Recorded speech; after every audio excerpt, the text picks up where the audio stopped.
बहुत समय पहले की बात है। हिमालय की तलहटी में एक छोटा सा मठ था, शांत, पवित्र और ध्यान की ऊर्जा से भरपूर। इस मठ में रहते थे एक प्रसिद्ध गुरु ऋषि वेदानंद और उनके शिष्य, जिनमें से एक था आरव, एक 17 वर्षीय युवा जो आत्म जागरण की राह पर था। एक दिन आरव ने गुरु से एक गहरा प्रश्न पूछा, गुरुदेव, मैं कैसे जानूं कि मेरा स्वभाव क्या है, मेरा गण क्या है? क्या मैं देव प्रवृत्ति का हूँ, राक्षस प्रवृत्ति का, या कुछ और? गुरु मुस्कुराए। वे जानते थे अब समय आ गया है कि आरव को उसका भीतर दिखाया जाए। गुरु ने कहा, इस प्रश्न का उत्तर कोई और नहीं दे सकता। यह उत्तर तुम्हें स्वयं खोजना होगा। जाओ और त्रिगण धाम की गुफा में प्रवेश करो। वहाँ तुम्हें 3 द्वार मिलेंगे। प्रत्येक द्वार एक गण की ओर खुलता है, देव, राक्षस और मानव। परंतु ध्यान रहे, सही द्वार वही होगा जो तुम्हारे भीतर की झलक देगा। आरव अगले ही दिन निकल पड़ा। 3 दिन की यात्रा के बाद वह पहुंचा एक रहस्यमयी गुफा के पास, जहां 3 विशाल द्वार थे। हर द्वार पर एक श्लोक लिखा था। देवगण द्वार पर लिखा था, जहां करुणा हो मूल स्वभाव, जहां सेवा हो जीवन का भाव। राक्षस गण द्वार पर लिखा था, जहां इच्छा हो सर्वोपरि, जहां स्वार्थ हो साधना। मानव गण द्वार पर लिखा था, जहां द्वंद्व हो, जहां संघर्ष हो, वहां मानव जन्म का गान हो। आरव ने एक एक द्वार के पास ध्यान किया। पहले देव द्वार के पास गया।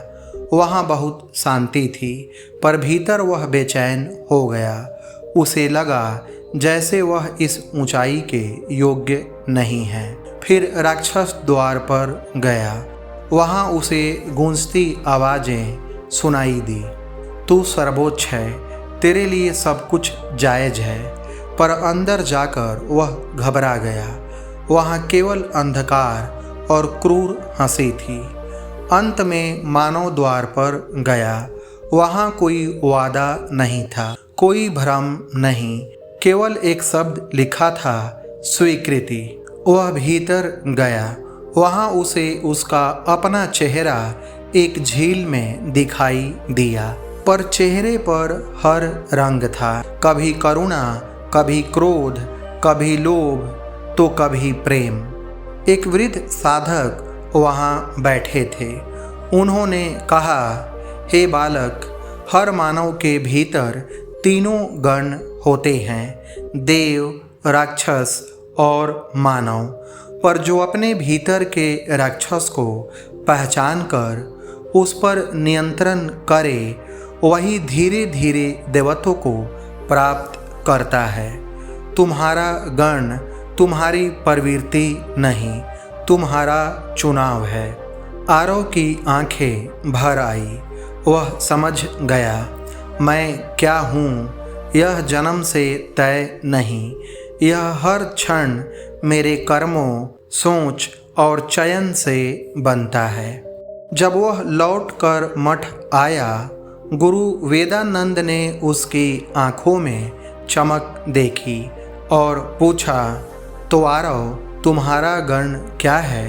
आरव ने झुककर कहा, गुरुदेव, मैं एक मानव हूँ और हर पल यह तय करता हूँ कि मेरा अगला कर्म मुझे देव बना रहा है या राक्षस। यही मेरा गण है, यही मेरा धर्म है।